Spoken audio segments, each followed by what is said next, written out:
Trade பண்ண time இல்லன்னு feel பண்றீங்களா? சிம்பிள். காப்பி ட்ரேடிங்க யூஸ் பண்ணுங்க. உங்க டைம் அண்ட் எஃபோர்ட் இல்லாம ஈஸியா பணம் சம்பாதிங்க. Hindustan College of Arts and Science, Chennai. 100% merit scholarship available. Admissions open for the academic year. Moon pictures தயாரிப்பில் அமீர் நடிப்பில் ஆதம்பாவா இயக்கத்தில் உயிர் தமிழுக்கு வெற்றி நடை போடுகிறது. பேரண்ட்ஸு ஒர்க்கிங்காக இருக்கிறதுனால என்ன பண்ணிடுறாங்க, குழந்தைங்கள ஃபுல் டைம் எங்கேயாவது ஆக்குபைடாக வச்சுருக்கணும். இந்த கிளாஸ் முடிச்சு அடுத்த கிளாஸ் முடிச்சு அடுத்த கிளாஸ்.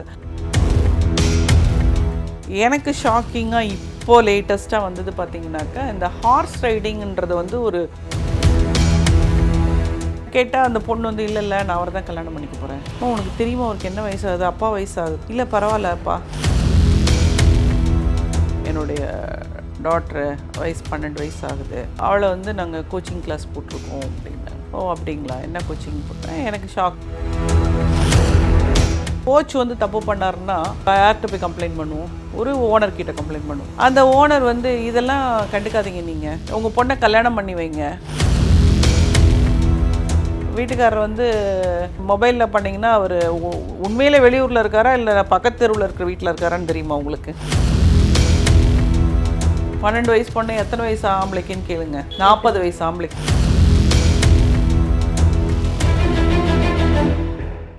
ஐபிசி மங்கையினர்களுக்கு வணக்கம். இன்னைக்கு நம்ம கூட டிடெக்டிவ் மாலதி மேம் தான் இணைஞ்சிருக்காங்க.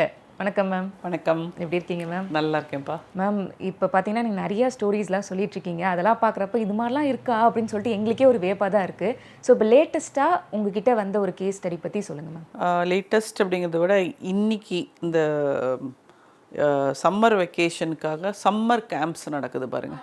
அதை பற்றி தான் நான் ஒரு விழிப்புணர்வு கொண்டு வரணும்னு நினைக்கிறேன் பேரண்ட்ஸுக்கு. இப்போது நீங்கள் பார்த்தீங்கன்னா சம்மர் கேம்ப் அப்படின்னிங்கன்னா, இப்போது பேரண்ட்ஸு ஒர்க்கிங்காக இருக்கிறதுனால என்ன பண்ணிடுறாங்க, குழந்தைங்கள ஃபுல் டைம் எங்கேயாவது ஆக்குபைடாக வச்சுருக்கணும். இந்த கிளாஸ் முடிச்சு அடுத்த கிளாஸ் முடிச்சு அடுத்த கிளாஸ். ஸோ அதுக்கேற்ற மாதிரி பீப்புளும் வந்து இட்ஸ் அ பிஸ்னஸ் லைக் எக்கச்சக்கமாக சம்மர் கேம்ப்ஸ். ஆமாம், இதில் வந்து காலையில் இருந்து மத்தியானம் வரைக்கும் ஒரு சம்மர் கேம்ப் நடத்துவாங்க. அதில் ட்ராயிங்கு பெயிண்டிங்கு அப்படி இருக்கும். இப்போது இந்த சம்மர் கேம்ப் வந்து விதவிதமாக இருக்குது.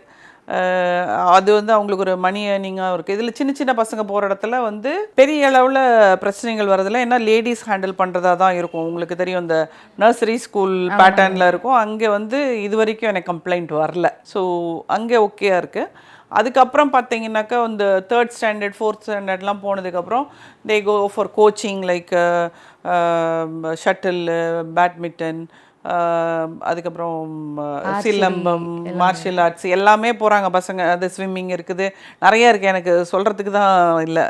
ஹார்ஸ் ரைடிங் இருக்குது, இந்த மாதிரி எல்லாமே இருக்குங்க. நான் இந்த வந்து ஷட்டில் இதிலெல்லாம் வந்து ஏற்கனவே ஆல்ரெடி நான் கேஸ் பண்ணிட்டேன். அங்கே வந்து கோச்சஸ் வந்து மிஸ்பிஹேவ் பண்ண, உனக்கு ஷார்ட் சொல்லித்தரேன் அப்படின்னு சொல்லிட்டு கேர்ள்ஸை வந்து இது பண்ணுறது, அந்த மாதிரி எல்லாம் இருக்கும். ஸோ அதில் வந்து பசங்க கொஞ்சம் ப்ராப்ளம் வரும். அது என்கிட்ட வருவாங்க, அதெல்லாம் பண்ணியிருக்கோம். எனக்கு ஷாக்கிங்காக இப்போது லேட்டஸ்ட்டாக வந்தது பார்த்தீங்கன்னாக்கா, இந்த ஹார்ஸ் ரைடிங்கிறது வந்து ஒரு புதுசாக வந்து இப்போ எல்லா இடத்துலையும், நான் சென்னையில் தான் நான் ஹார்ஸ் ரைடிங் பார்த்துருக்கேன். ஆனால் நான் எங்கள் வில்லேஜுக்கு போகும்போது பார்த்தீங்கன்னா அங்கேயும் இருந்துச்சு. நான் கூட சரி பரவாயில்லையே, நம்ம வில்லேஜ்லாம் பயங்கர அப்டேட் ஆகிடுச்சு, ஹார்ஸ் ரைடிங்லாம் சொல்லி கொடுக்குறாங்க அப்படின்னு. ஒரு 2 வீக்ஸ் முன்னாடி எனக்கு ஒருத்தங்க கால் பண்ணாங்க. அது ஒரு village, I don't want to mention the name of the village also. And அவங்களும் நல்ல ஒரு பெரிய ஆள் அங்கே. ஸோ அவங்க வந்து கால் பண்ணது என்ன, மேடம் எனக்கு ஒரு கைடன்ஸ் வேணும், நீங்கள் கொஞ்சம் நிறைய அட்வைஸ் கொடுக்குறீங்க, இது என்ன பண்ணலான்னு கொஞ்சம் சொல்லுங்கள் அப்படின்னு தான் எனக்கு கால் பண்ணாங்க. ஸோ என்ன பிரச்சனை சார் சொல்லுங்கள் அப்படின்னு. இல்லை இந்த மாதிரி என்னுடைய டாட்ரு வயசு 12 வயசு ஆகுது, அவளை வந்து நாங்கள் கோச்சிங் கிளாஸ் போட்டிருக்கோம் அப்படின்னாங்க. ஓ அப்படிங்களா, என்ன கோச்சிங் போட்டேன்? எனக்கு ஷாக், ஹார்ஸ் ரைடிங்னாங்க. அதுக்கப்புறம் நான் கூகுள் பண்ணி பார்த்தா ஒரு என்ன சொல்கிறது, சென்னை அல்லாது கோயம்புத்தூரில் இருக்கும். ஓகே, ஓரளவுக்கு இருக்கும். ஸோ இப்போ எனக்கு வந்து நாமக்கல் பக்கம் பரமத்தி வேலூர், அங்கேயே ஒரு ஹார்ஸ் ரைடிங் இருக்குது. ஸோ இந்த மாதிரி வந்து நிறைய வில்லேஜஸ் இருக்குது. ஏன்னா அந்த பேரை சொல்லிடக்கூடாதுக்காக வேறு பேரில் உங்களுக்கு சொல்லிகிட்டு இருக்கிறேன் நான். ஸோ இருக்குது அப்படிங்கிறத நான் கூகுள் பண்ணும்போது பார்த்து எனக்கே பயங்கர ஆச்சரியமாக இருந்தது. ஓ இவ்வளோ எதுக்கு இந்த, அதாவது ஹார்ஸ் ரைடிங் கற்றுக்கிட்டு என்ன பண்ண போகிறோம் அப்படிங்கிறது ஒரு இது இருக்குது இல்லையா. இது வந்து அவங்க பண்ணுறவங்க வந்து பிஸ்னஸ் நோக்கத்தோடு பண்ணுறாங்க. பட் அது பிஸ்னஸ் நோக்கத்தோடு பண்ணும்போது அவங்க வந்து ஒரு இது இல்லை, அவங்களுக்கு என்ன சொல்கிறது, மாரலாக வந்து இப்படி தான் நடந்துக்கணுங்கிற மாதிரி ஒரு விதிமுறைகள் இல்லாத ஒரு சென்டராக இருக்குது. இப்போ வந்து ஒரு கோச் வந்து தப்பு பண்ணாருன்னா நம்ம யார்கிட்ட போய் கம்ப்ளைண்ட் பண்ணுவோம்? ஒரு ஓனர்கிட்ட கம்ப்ளைண்ட் பண்ணுவோம். அந்த ஓனர் வந்து இதெல்லாம் கண்டுக்காதீங்க, நீங்கள் உங்கள் பொண்ணை கல்யாணம் பண்ணி வைங்க அவருக்கு. 12 வயசு பொண்ணையா? 12 வயசு பொண்ணு எத்தனை வயசு ஆம்பளைக்குன்னு கேளுங்க. ஓ, 40 வயசு ஆம்பளைக்கு. இது வந்து எனக்கு உண்மையிலே ஜெனி சார் நீங்கள் ஏதாவது தப்பாக சொல்கிறீங்களா சார், காலேஜ் செகண்ட் இயர் ஏதாவது படிக்குதா அப்படின்னு கேட்டேன். இல்லைங்க அப்படின்னு. எனக்கு வந்து பயங்கர ஷாக். அப்போது அவர்கிட்ட நிறைய விஷயங்கள் நான் பேசும்போது இது வந்து வெளியில் சொல்கிறதுக்கு பயப்படுறாங்க இல்லையா. இப்போ பேரண்ட்ஸ் வந்து நம்ம பொண்ணை பற்றி நம்ம போய் ஒரு பிரச்சனை ஆயிடுச்சு, நம்ம பொண்ணுக்கு பிரச்சனை ஆயிடுச்சுன்னு கம்ப்ளைண்ட் பண்ணுனா அக்கம் பக்கத்தில் இருக்கவங்களுக்கு தெரிஞ்சிரும், கல்யாணம் பண்ணிக்க போகிற பையனுக்கு தெரிஞ்சிரும், அது நம்ம சொந்தக்காரங்க நம்மளை என்ன நினைப்பாங்க, இந்த மாதிரியான ஆட்டிடியூட் இருக்கிறதுனால என்ன பண்ணிடுறாங்க, சைலண்ட்டாக ஒன்று அந்த ஊரை விட்டே போய்ட்றாங்க.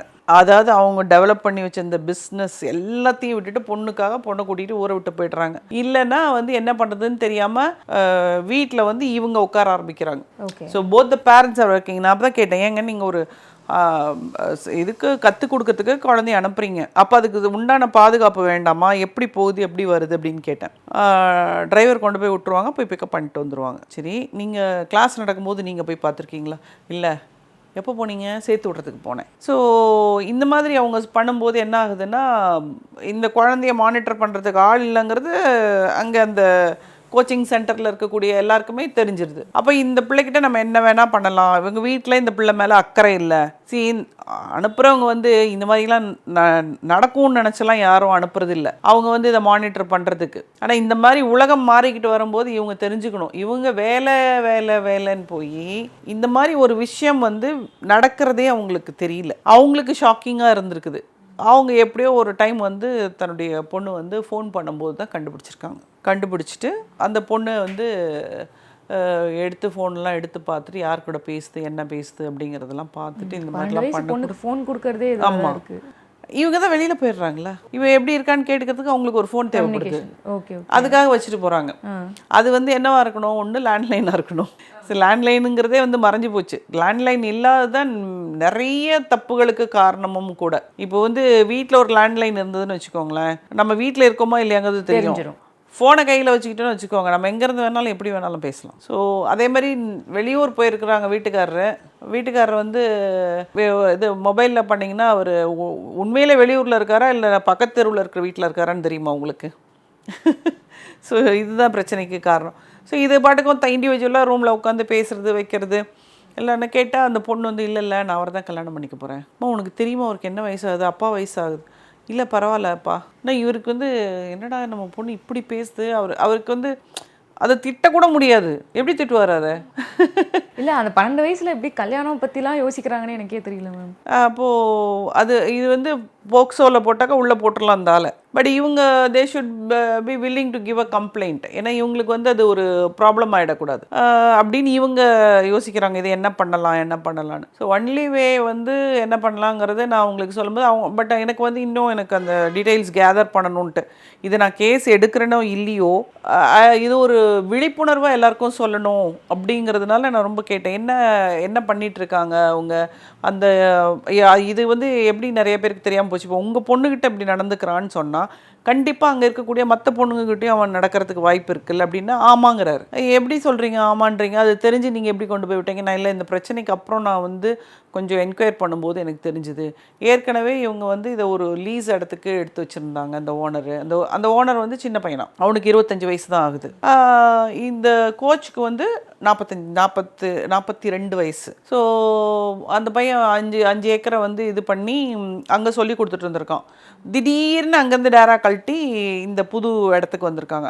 ஏன் அப்படின்னா அந்த இடம் வச்சுருந்தாங்கல்ல, அவங்க பொண்ணுக்கிட்டேயும் அவங்க ஒய்ஃபுக்கிட்டேயுமே இந்த ஆள் வந்து மிஸ்பிஹேவ் பண்ணியிருக்கான். ஸோ நான் கேட்டேன், என்ன சார் இதெல்லாம் நடந்திருக்கு, இவ்வளவும் தெரிஞ்சு அவங்க ஒரு கம்ப்ளைண்ட்டும் பண்ணலையான்னா, இல்லை அவன் வந்து கொஞ்சம் பேக்ரவுண்ட் உள்ள ஆள், அதனால அவங்க வந்து காலி பண்ணிட்டு போப்பான்னு சொன்னாங்க. அவங்க காலி பண்ணிவிட்டு வேறு இடத்த பார்த்துட்டு வந்துட்டாங்க அப்படின்னு. இது வந்து இப்போ தொடர்கதையாக போயிட்டுருக்கு. அதாவது என்னென்னா, குப்பை இங்கே கொட்டினா பிரச்சனைனா குப்பை தொட்டியை மாற்றி வச்சுருவாங்க. அதுமாரி அந்த இடத்துல பிரச்சனை இருந்தும் இடம் மாறிடுச்சு, ஆனால் பிரச்சனை நடந்துக்கிட்டு தான் இருக்குது. ஸோ இதை வேரோடு எடுக்கணுன்னா அங்கே இருக்கக்கூடிய பேரண்ட்ஸ் இதை வந்து ஒரு கம்ப்ளைண்ட்டை எடுத்துகிட்டு போய் அவனை கார்னர் பண்ணாதான் உண்டு. போக்சோவில் ஆக்சுவலாக அவனை உள்ளே போடலாம், பட் வந்து இவங்க பயப்படுறாங்க.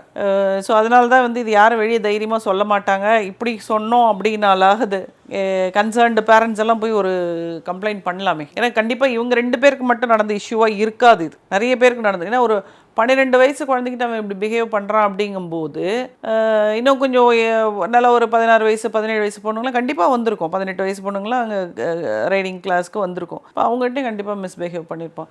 ஸோ என்னென்னா this is the message I wanted to give for இது. இந்த சம்மர் கேம்பில் நான் நிறைய பண்ணியிருக்கேன். இந்த டென்னிஸ் கிளாஸில் நடக்கிறது, அதாவது ஒன்று வந்து குழந்தைக்கு நடக்கும், இல்லைன்னா குழந்தையோட அம்மாவுக்கு நடக்கும், அவங்களுக்கு இல்லீகல் அஃபேராக போயிடும். ஸோ அது அப்படியும் கேஸ் பண்ணியிருக்கோம் நம்ம. ஸோ ஒரு குழந்தைய நம்ம எங்கே அனுப்புகிறோமோ அது சேஃபாக இருக்கா அப்படிங்கிறது பார்த்துக்கிறது நம்மளுடைய கடமை.